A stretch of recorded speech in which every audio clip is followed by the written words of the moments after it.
presentation, and yeah, he said he was so excited, so stoked for Zach there. So it'd be cool to have Nick in the commentary box actually, but this is a family show. I don't think it would be allowed. He might get a little bit excited. That's from having excitable parents worse than having an excitable child in the commentary box, I think, mate. Green flag at the back, and away we go. And it's a lot of fresh air under the wheel of Joey Landa, but it's Nathan Harrison who will take the lead there. And Michael Tustin was looking up the inside of Zach Weston, but Zach just about holds on to second place.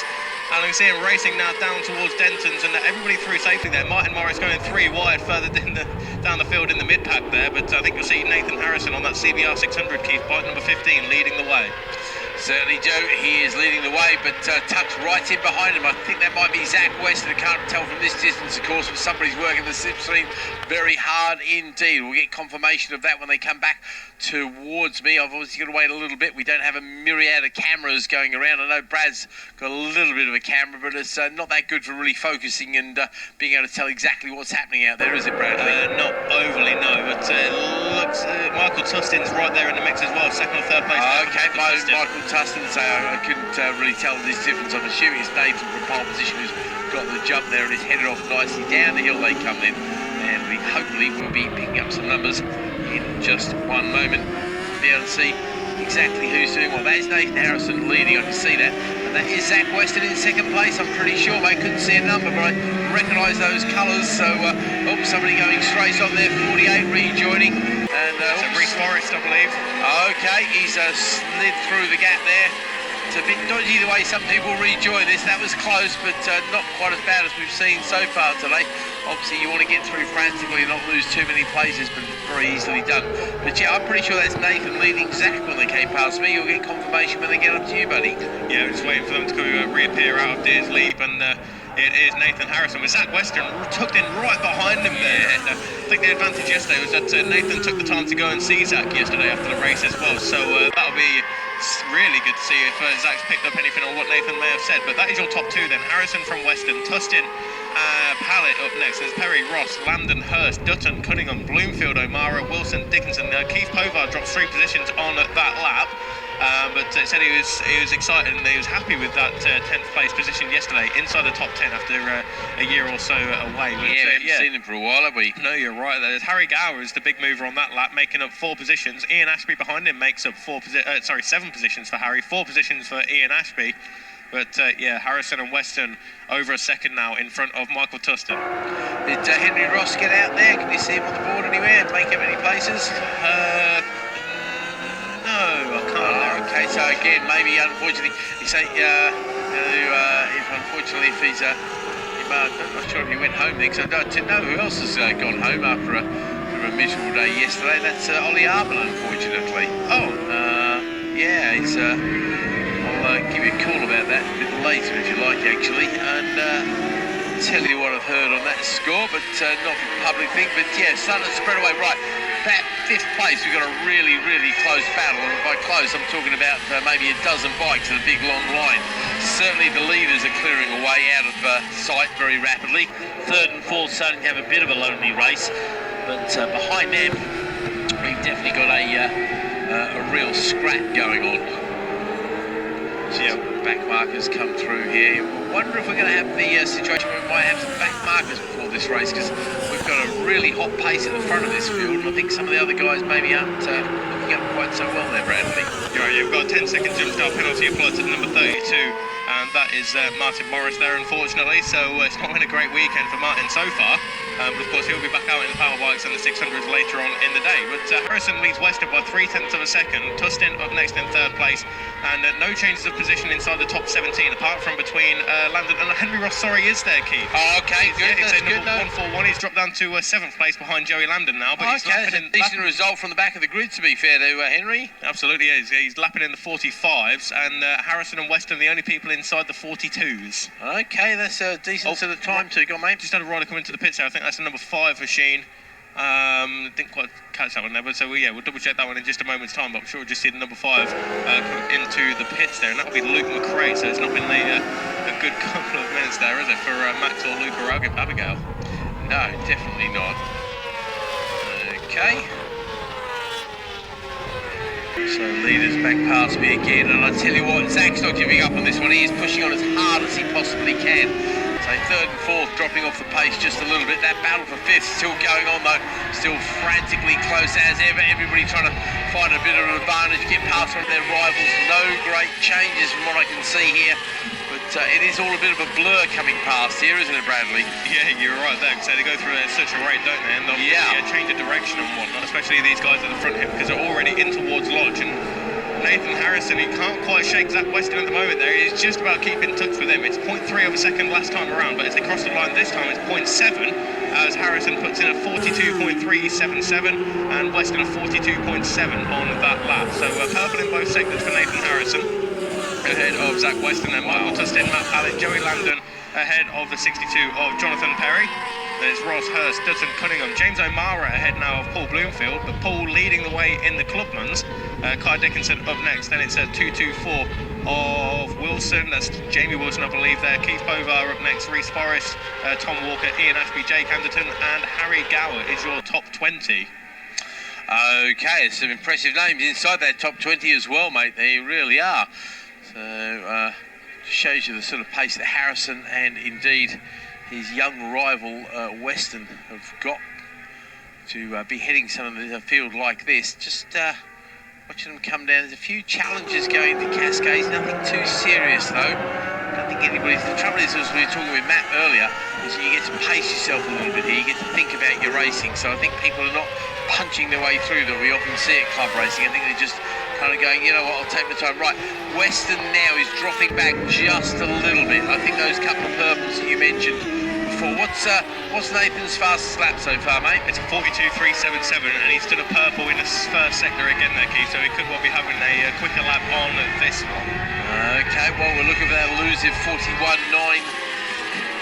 Well, less than a 41.92, so we'll wait and see, because obviously dearly likes to take the lap record home as well. That makes for a really, really good win. A win, a lap record, a pole position. Doesn't get any better than that. But, yeah, so Zach Weston will be looking forward to I think Zach will probably have enjoyed racing against Nathan, because he'll have learned something from following a lad that quick, won't he?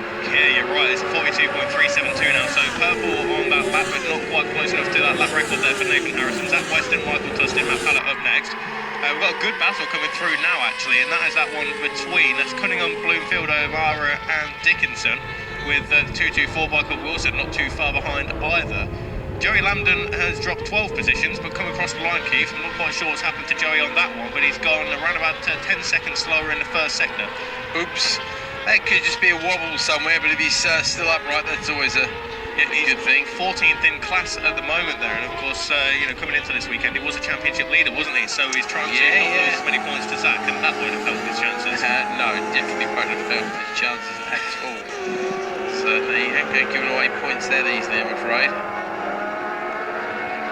Okay, waiting for the leaders to come back past me. Nathan Harrison not using all the track. Yeah, a little bit more conservative with Zach Weston there, not pushing on quite as hard. I wonder if he's compromising his speed there. We are only talking absolute fractions, but of course that is what the difference is in racing, isn't it? It is absolutely fractions of seconds, isn't it, Bradley? Yeah, you're absolutely right there. We've seen races won by thousandths of a second, and championships won by a single point and whatnot, and although in different championships it's been won by even less, and in both races and championships. Of course, half a point for World Superbikes and Formula 1 as well. Is it 1984?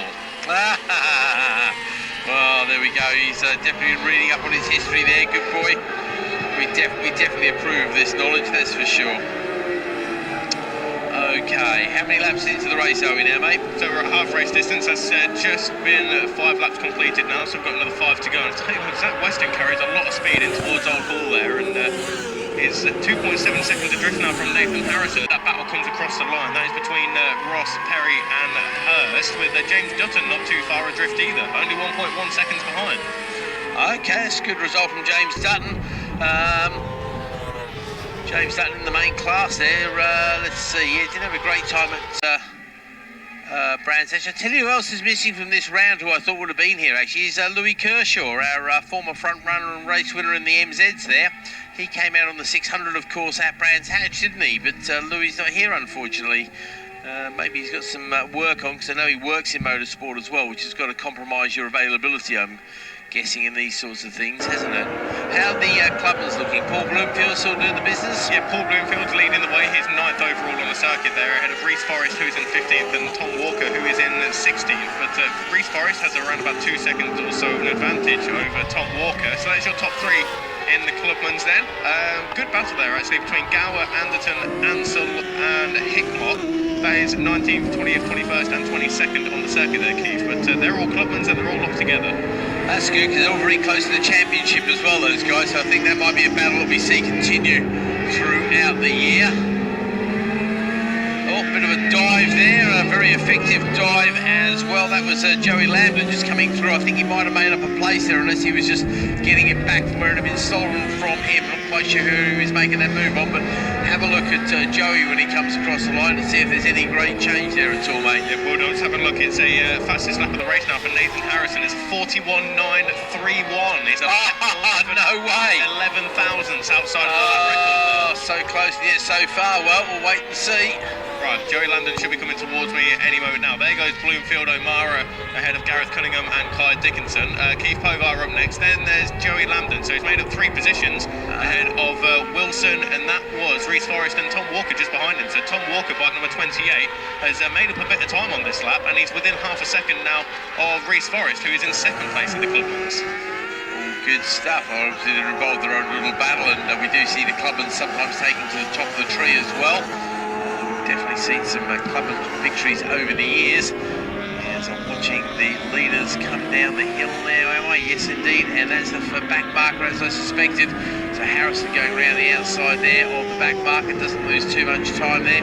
Here comes Weston. I tell you what, Weston might have a battle on his hand there, mate, because behind Weston, that's Michael Tustin. Is Michael Tustin, who's getting closer and closer. He's got to within, I'd say, 3 or 4 tenths of a second there. And if Zach gets held up a little bit by the back marker there, it doesn't take very much to all of a sudden find yourself in a slightly tighter battle, does it?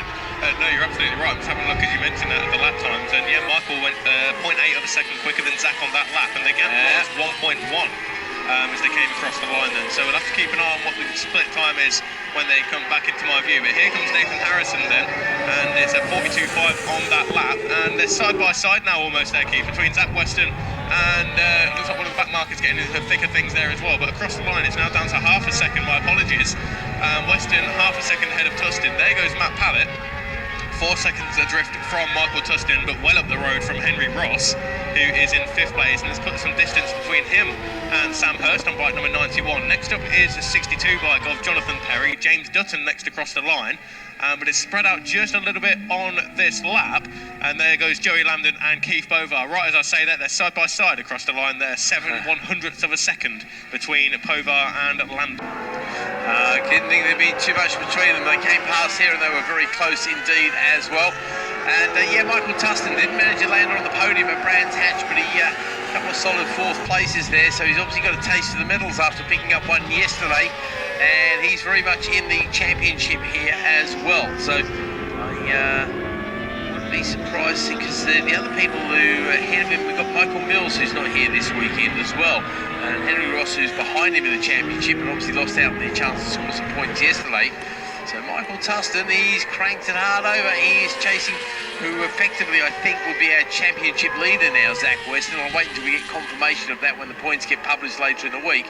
But I think that could be very much a battle for the championship going on there. But obviously we've got quite a few rounds to go. And again, these guys are doing 3 races at every round. They go for a long race on the Saturday with 2 regular ones on the Sunday. And oh, somebody going straight on there at the chicane.